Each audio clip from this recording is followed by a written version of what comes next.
Welcome to Love Lies Chronicles. I don't think I ever truly understood what disillusionment felt like until that night. It wasn't a screaming match. There was no earth-shattering argument. No betrayal in the traditional sense, no cheating, no lies. Just a single, offhand statement. And it changed everything. We had been together for 8 years, married for 5. Not the type of marriage you'd call passionate, but it was solid. Comfortable. At least, that's what I thought. Sure, things weren't perfect. Who had a perfect marriage anyway? But I figured we were just in one of those ruts that all long-term couples go through. The routine had dulled us. I won't deny that. I worked long hours. She spent more time out with her friends than she did at home. Conversations had grown shorter. Touches had become less frequent. But we were fine. At least, I thought we were. Until I overheard her. It was a Friday night. She had invited a few of her friends over for drinks, nothing unusual. I was in my home office, finishing up some work, when I stepped out to grab a bottle of water. I wasn't trying to eavesdrop. I wasn't sneaking around. I just happened to hear it.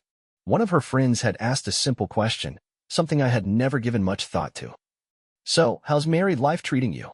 I expected her to brush it off, maybe complain a little, the way people do in long-term relationships. But instead, she laughed, this light, almost carefree sound that made my stomach twist. Then she said it. "Oh, please. At this point, he's just a roommate." A roommate. She didn't say it as a joke. She didn't say it in a playful, teasing way. She meant it. And the worst part? Her friends laughed. They laughed. Like they'd heard her say it before. Like it wasn't a slip of the tongue, but a well-worn joke. I froze. Not because I was angry. Not even because I was hurt. At least, not yet. I was just stunned. That's how she saw me? Just some guy she shared a house with? I leaned against the kitchen counter, gripping the water bottle so hard the plastic crinkled in my palm. I replayed the last few months in my mind. Every interaction, every distant glance, every lukewarm, "love you," thrown over her shoulder as she left for work. Had I missed it? Had she been feeling this way for a long time? Had I already been reduced to just a roommate in her mind? And the real question, the one that made my chest tighten, was this. If she truly believed I was just a roommate, then what the hell was I still doing here? The rest of the night passed in a blur. I didn't confront her. I didn't storm into the room demanding an explanation. What was the point? She had said what she meant. Instead, I did something I never thought I would. I listened. Not to the conversation itself, that had already moved on, but to the way she spoke when she thought I wasn't paying attention. To the way she laughed a little too freely, smiled a little too much when talking about everything but me. To the way she came alive when I wasn't part of the equation. And I realized something. She was right. That's all I was to her now. A roommate. Not a partner. Not a husband. Not someone she cherished. Just a placeholder in a house we happened to share. And if that's all I was, then I was about to become exactly that. That night, lying in bed beside her, I stared at the ceiling while she scrolled through her phone, completely oblivious. I wasn't sad. I wasn't heartbroken. I was done. Done trying. Done putting in effort she no longer appreciated. Done being the only one who still gave a damn. She wanted a roommate? Fine. She was about to see exactly what that felt like. I woke up the next morning feeling lighter. Not happy. Not relieved. But clear-headed in a way I hadn't felt in years. For so long, I had been trying to make things work, trying to be present, trying to keep our marriage alive. But she had already made it clear how she saw me. So why was I still trying? I wasn't going to be bitter. I wasn't going to be cruel. I was just going to give her exactly what she said she wanted. A roommate. And the first rule of being a roommate? You stop caring. The first thing I cut out was the small talk.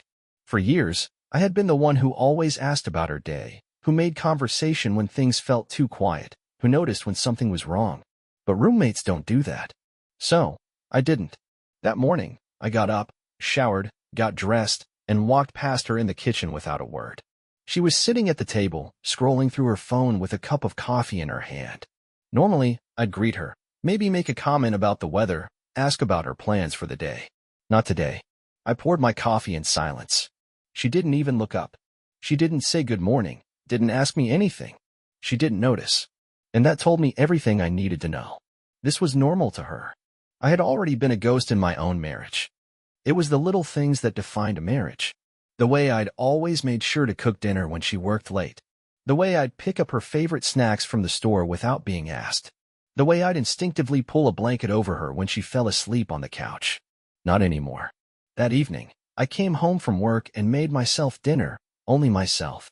Normally, I'd cook enough for both of us. Not because she asked, but because I cared. But roommates don't do that. So, I plated my food, sat at the table, and ate without a word. She came home 20 minutes later. I barely acknowledged her. She paused when she saw me at the table, eyes flicking toward my plate. "You didn't make dinner?" I took a sip of my drink before responding, my voice casual. "I wasn't hungry enough to cook for two." She blinked, processing. Then she laughed. Not a full laugh, just a short, amused scoff, like I was being childish. "Well, okay." Then she shrugged, grabbed a takeout menu from the drawer, and ordered food like it was nothing. And I just sat there, chewing my food, feeling nothing. She still didn't get it. Not yet. The next few days followed the same pattern. I stopped texting her during the day, no check-ins, no "hope you're having a good day" messages. I stopped asking about her work drama, the stories she used to tell me about annoying coworkers or stressful deadlines. I stopped watching our shows together, the ones we'd followed for years. I stopped being present. She barely noticed. Or maybe she did, and she just didn't care enough to say anything. Either way, I didn't let it bother me. Because roommates don't care. A week into my experiment, something interesting happened. She came home late from dinner with her friends, later than usual. Normally, I'd ask if she had fun. Not this time. I was sitting in the living room, watching something on my laptop with headphones in. She kicked off her heels, plopped onto the couch beside me, and let out a sigh. Then she waited. I could feel it, the way she glanced at me, waiting for me to ask about her night. I didn't. Finally, after a long pause, she spoke. "You're quiet tonight." I pretended not to hear. She nudged me. "Hey." I said, "You're quiet." I took out one earbud and looked at her blankly. "Huh." She rolled her eyes. "Forget it." And just like that, she grabbed her phone and ignored me. I had to fight back a smile. She was starting to notice. The real shift happened on a Sunday. She was used to me planning things. Dates, errands, little weekend getaways. That morning, she came into the kitchen, stretching. "What do you want to do today?" she asked. I shrugged. "Dunno. Whatever you want." She frowned. That was new. She thought for a second. "We could go to the farmer's market?" I nodded. "You should. Sounds fun." Her lips parted slightly, like she was about to correct me, like she'd expected me to say, "Yeah, let's go," instead of "you should." But she didn't. She just grabbed her coffee and walked away. And I sat there, sipping my own, feeling completely detached. That night, something happened that made me realize the game was about to shift. I was in bed, scrolling on my phone, when she crawled in beside me. For the first time in weeks, she reached out, her fingers barely grazing my arm. It was hesitant, uncertain. I turned my head slightly, watching as she slowly traced her fingertips over my forearm, something she used to do absent-mindedly when she was feeling affectionate. I didn't react. She let out a breath, then whispered, "Are we okay?" I stared at her, completely expressionless. I wanted to ask, "Why? Are you finally noticing?" But I didn't. Instead, I just said, "Yeah, we're fine." She frowned, like she didn't believe me. Good. Let her wonder. Let her feel it. Let her start to understand what it felt like to be invisible in her own marriage. Because this was just the beginning. It took exactly 2 weeks for her to start noticing.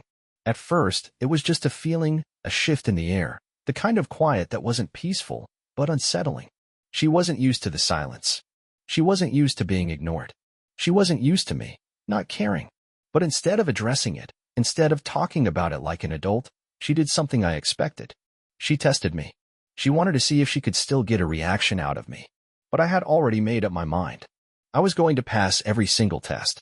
The first thing she did was try to make me jealous. It started small. A casual mention of a guy from work, someone new to the office who, apparently, was really funny and such a great conversationalist. I was standing in the kitchen, pouring myself a drink, when she brought him up. She leaned against the counter, stirring her coffee, glancing at me like she was waiting for a reaction. I didn't give her one. I took a sip and simply said, "That's nice." That's it.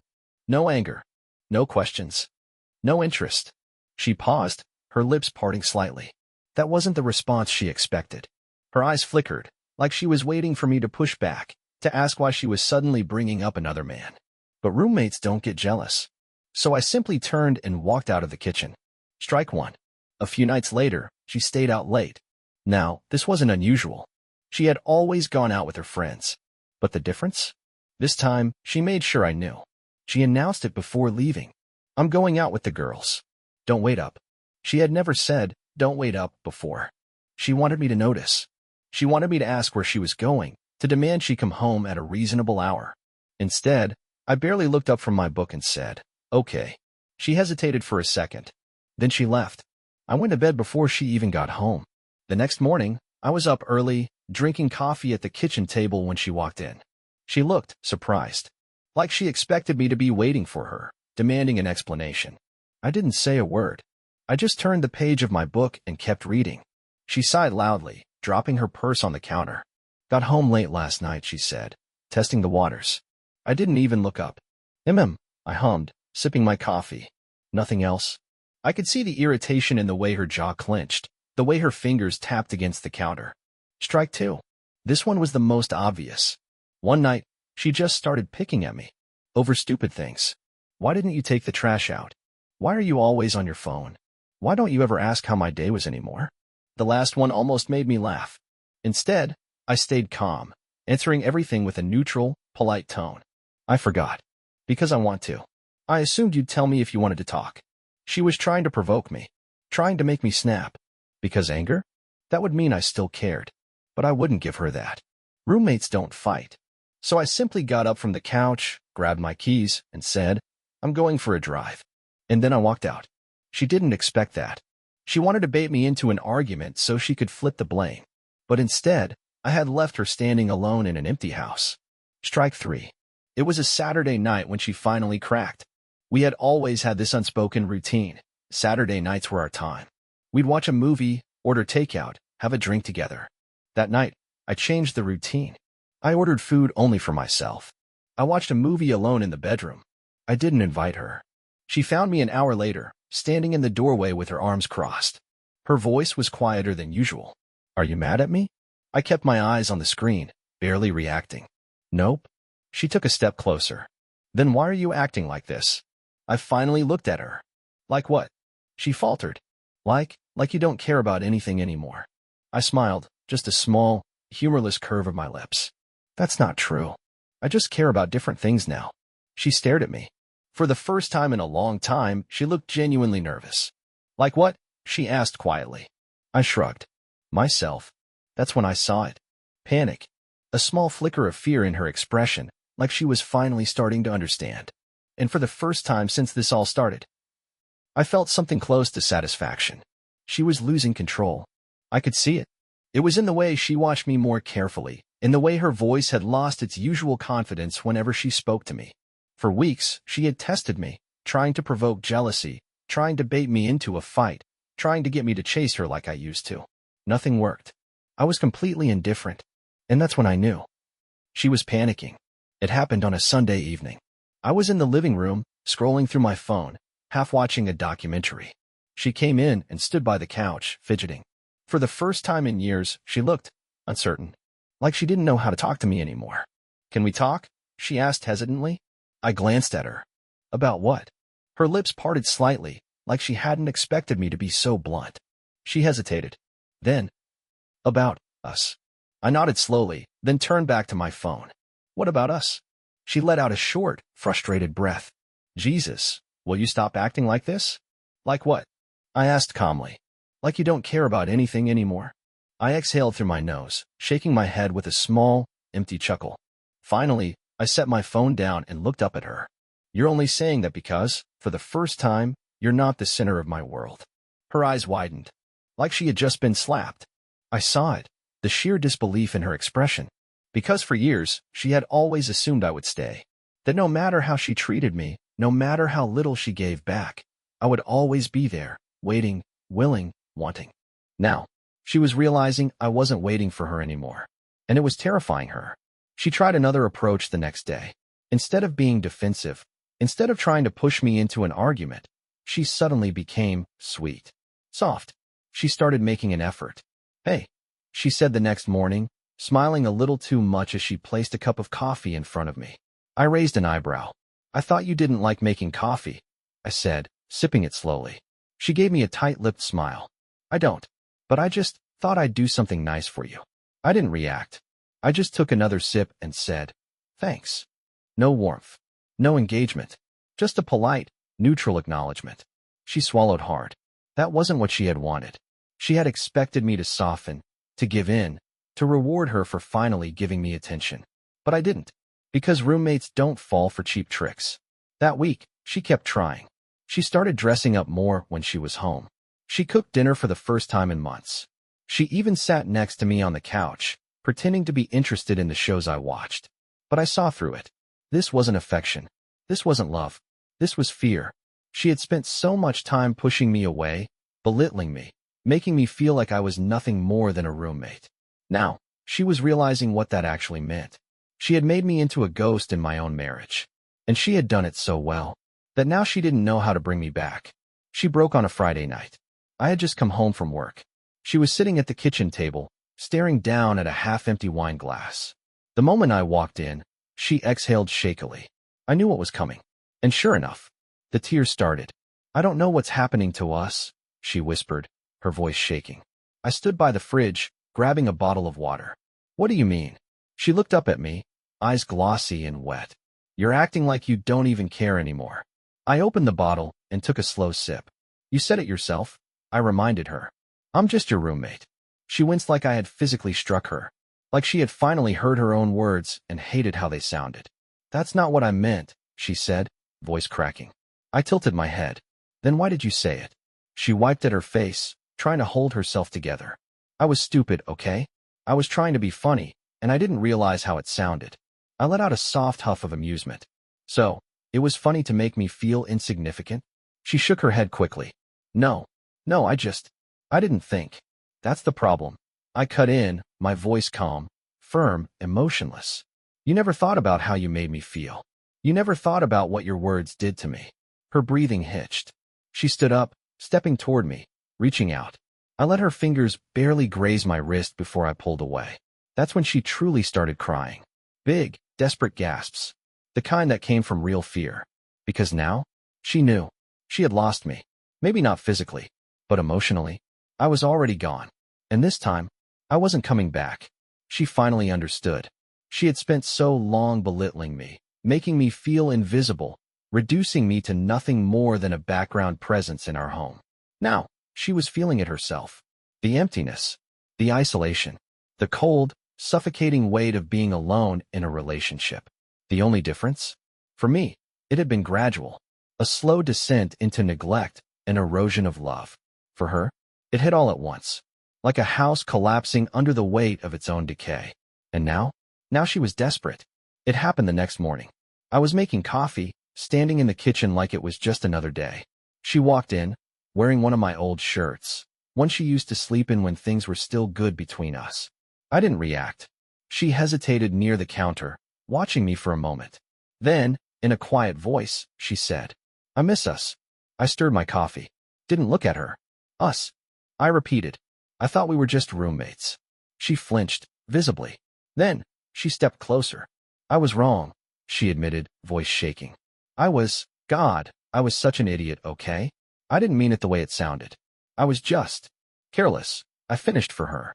You were careless with me, with my feelings, with our marriage. She swallowed hard. I know, and I hate myself for it. I finally turned to look at her. She looked genuinely broken. The cocky, dismissive woman who had laughed about me to her friends? Gone. In her place was someone who looked scared. Scared that she had pushed too far. Scared that she had lost me. Scared that there was no fixing this. She was right. She reached out, brushing her fingers against my arm. I didn't move. Didn't react. She let out a slow, trembling breath. Please, she whispered. Tell me it's not too late. I exhaled, setting my coffee down. Then I turned to her, really looked at her. At the regret in her eyes. At the way she was finally grasping what she had done.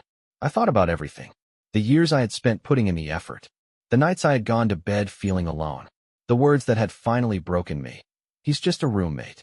And then, I gave her the truth. It is too late. She blinked. A slow, devastating realization settled into her expression. But we can fix this, she stammered. We can try again. I can try again. I smiled, a small, empty thing. I don't want you to try. Her breath hitched. Then what do you want? I took a step back. I want to leave. She shook her head quickly, like she could stop me just by refusing to believe it. Leave? She repeated, voice breaking. No. No. You don't mean that. You're just mad. You need time. I shook my head. I needed time months ago, I said simply. I needed you to care back then. She opened her mouth, then closed it.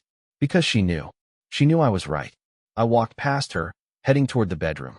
I grabbed my bag, the one I had packed the night before, and slung it over my shoulder. When I came back out, she was standing in the hallway, frozen. You're really doing this, she whispered. I nodded. Yeah, I said quietly. I am. Her arms wrapped around herself. Where? Where are you going? Somewhere I'm wanted, I said simply. That was the final blow. She staggered back, like I had actually hit her. Tears filled her eyes, and for a second, she looked like she was about to beg. I could see it, the words forming on her lips. Stay? Please don't go. I can change. But she didn't say them, because she knew it wouldn't make a difference. I gave her one last look. Then I walked out the door, and I didn't look back. Dear listeners, please share your thoughts in the comments, and do not forget to like, share, and subscribe to the channel.